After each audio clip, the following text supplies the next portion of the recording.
اعوذ باللہ من الشیطان اللعین الرجیم بسم اللہ الرحمن الرحیم السلام علیکم یا علی مدد۔ مومنین و مومنات کی خدمت میں آج ایک بے انتہا مجارب اور سخت ترین جلالی وظیفہ عمل امیر المومنین علی ابن ابی طالب علیہ السلام کی بارگاہ سے لے کر آئے ہیں۔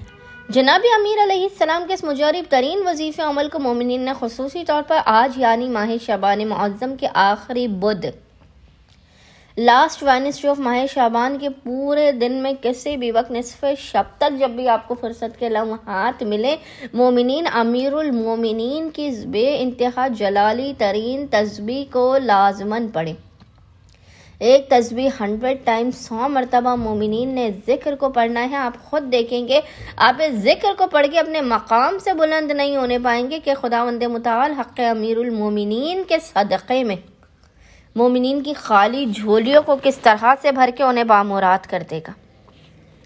جو مومنین و مومنات شدید ترین کسی پریشانی اور تنگی کا شکار ہیں، وہ مومنین آج اس وظیفے عمل کو لازماً کریں۔ خصوصی طور پر آپ نے اس تسبیح امیر المومنین کو ماہ شعبان کے آخری بدھ والے دن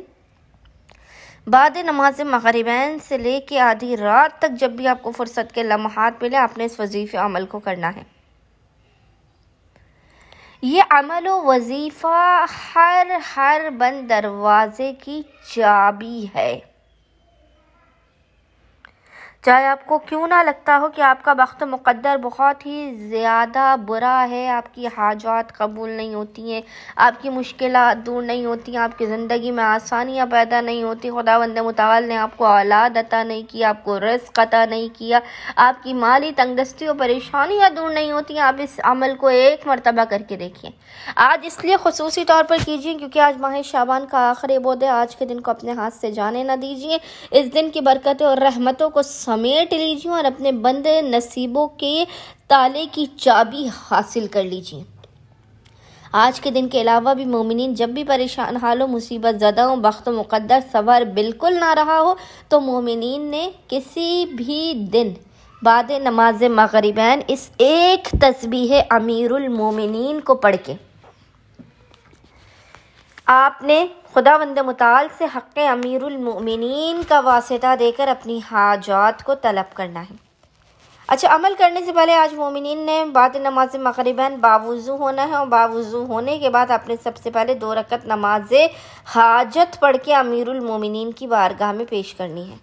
2 رکعت نماز حاجت امیر المومنین کی بارگاہ میں پیش کرنے کے بعد آپ نے مصلی پر بیٹھ کے بنا کسی سے کلام کیے محمد اور آل محمد پر اول و آخر 3 مرتبہ 3 ٹائمز درود بھیجنے کے درمیان میں ایک تسبیح 100 ٹائمز 100 مرتبہ جس جلالی ذکر کی تلاوت کرنی ہے، وہ ذکر آپ کو انشاءاللہ تعالی اسکرین پر لکھا ہوا نظر آ رہا ہوگا، اور وہ ذکر ہے بسم اللہ الرحمن الرحیم، یا حیو یا حلیم، یا حیو یا حلیمو یا عزیزو یا کریمو اقض حاجتی بحق ایاک نعبد و ایاک نستعین، یا حیو یا حلیم یا عزیز یا کریم اقض حاجتی بحق ایاک نعبد و ایاک نستعین۔ ایک تسبیح 100 ٹائمز 100 مرتبہ مومنین نے ذکر کو پڑھنے کے بعد خداوند متعال کو حق امیر المومنین کا واسطہ دے کر اپنی حاجات کو طلب کرنا ہے، مسائل کے خاتمے، رزق و روزی میں برکت کی، زندگی میں سہولتوں اور آسانیوں کی دعا کرنی ہے۔ انشاءاللہ تعالی خداوند متعال امیر المومنین کے حق کے صدقے میں مومنین کی ہر بگڑی کو بنا دے گا، ہر حاجت کو قبول و مقبول کر دے گا اور آپ کی زندگی میں بے پناہ سہولتیں اور آسانیاں پیدا کر دے گا۔ اللہم صلی علی محمد و آل محمد وعجل فراجہم اجمعین۔